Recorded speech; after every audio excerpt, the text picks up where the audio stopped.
Okey, nak tahu tak apa akibat dia kalau kita pakai CDI no cut off? Okey, nak tahu tak apa akibat dia kalau kita pakai CDI no cut off yang tiada sekatan kelajuan? Contoh kalau kawan-kawan pakai CDI CDT Racing no cut off untuk pick up dan top speed maximum, waktu ada gear, waktu masuk gear 1, 2, 3, 4 okey. Contoh motor A5. Tapi waktu gear N neutral tak boleh rem kosong. Bahaya okey.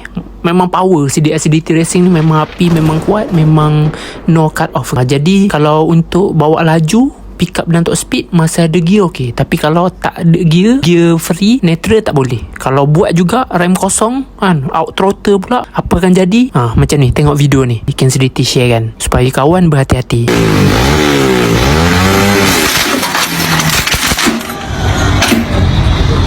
Mesti ada yang tanya, kenapa boleh pecah waktu gear N free neutral? Okey, ini disebabkan oleh kuasa yang terlalu padu, up spec yang terlalu besar dan enjin jadi terlalu ringan okey untuk high RPM.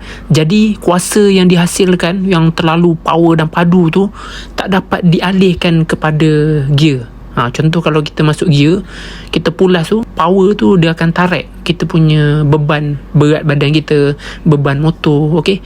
Jadi tekanan enjin tu tak terlalu ringan, putaran tu tak terlalu laju. Jadi dia ada peralihan kuasa ke gear. Jadi apabila kawan-kawan rem kosong tanpa masuk gear, tanpa kawan-kawan bawa motor tu, rem waktu motor tu duduk statik, tak masuk gear, jadi itu yang akan berlaku. Mungkin sedikit share kan ni, semoga bermanfaat.